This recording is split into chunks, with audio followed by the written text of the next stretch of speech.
Assalamualaikum warahmatullahi wabarakatuh. Bismillahirrahmanirrahim. Alhamdulillahirabbil alamin. Wa bihi nasta'inu ala umuri dunya waddin, wassalatu wassalamu ala asrafil anbiya wal mursalin habibina wa syafiina wa maulana Muhammadin wa ala alihi wa sahbihi ajmain. La haula wa la quwata illa billahil aliyil azim. Hadratal mukarramin, para alim, para ulama, para pemirsa dimanapun berada, alhamdulillah kita oleh Allah Subhanahu wa Ta'ala kembali dipertemukan dengan bulan Ramadan, dan mudah-mudahan kita masuk di dalam undangannya Gusti Allah, ya ayyuhalladzina amanu. Yang diundang hanya orang-orang yang beriman, untuk kutiba, diwajibkan, difardukan, atau kalau orang sufi lebih senang diundang, dicatat. Untuk apa? Untuk alaikumusiyam, untuk berpuasa.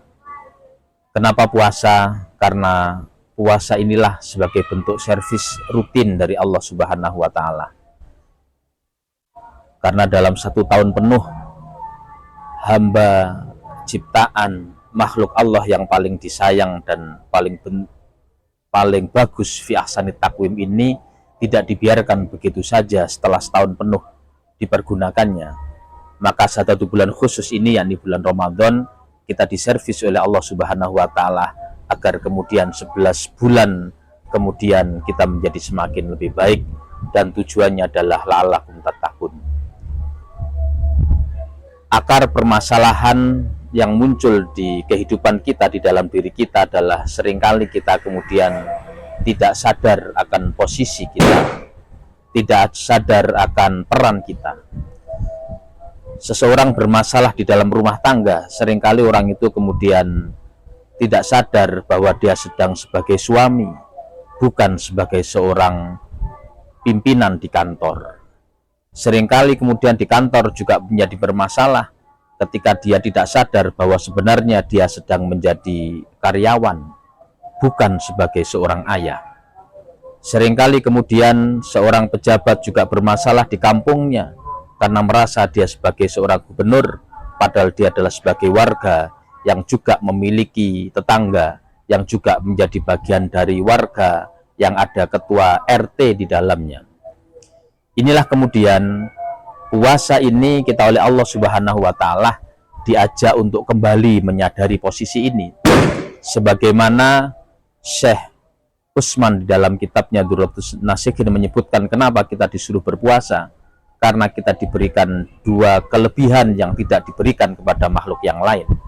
Kalau malaikat hanya diberikan akal, maka wajar kalau malaikat tidak ada yang mencalekkan diri.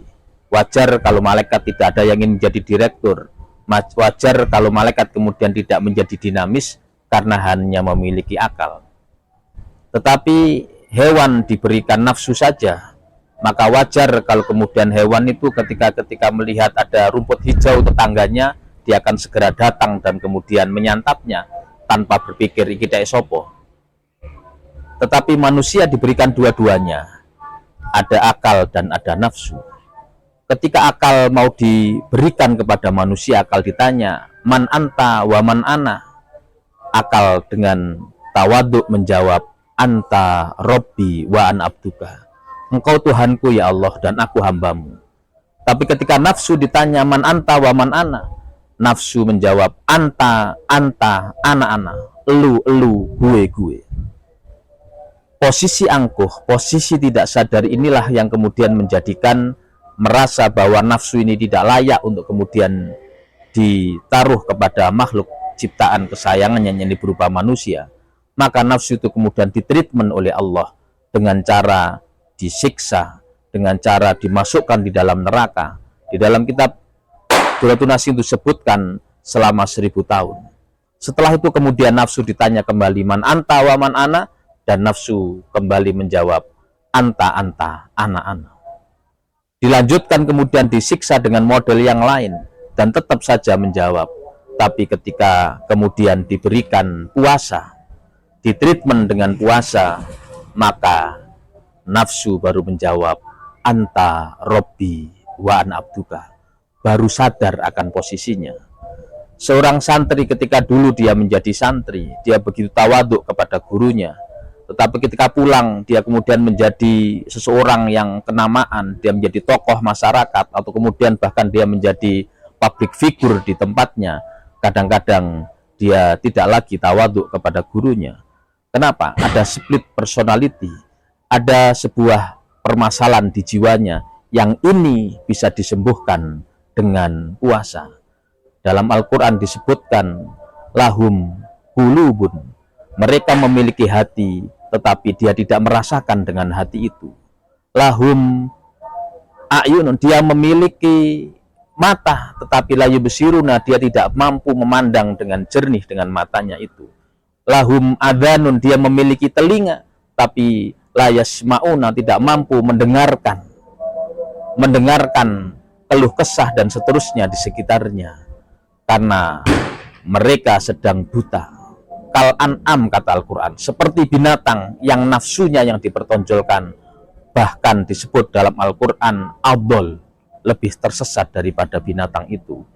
Inilah alhamdulillah kita dipertemukan dengan puasa. Siapapun kita, siapapun orangnya, ketika kita mendapatkan undangan sebagai sebuah orang-orang yang beriman, maka ini adalah fasilitas yang diberikan kepada Allah Subhanahu wa Ta'ala agar kita kembali sadar posisi, sadar diri, dan sadar akan potensi dan kompetensi untuk senantiasa berbuat baik sesuai dengan posisi, potensi, dan kompetensi kita. Mudah-mudahan Ramadan yang akan datang kita semakin baik. Assalamualaikum warahmatullahi wabarakatuh.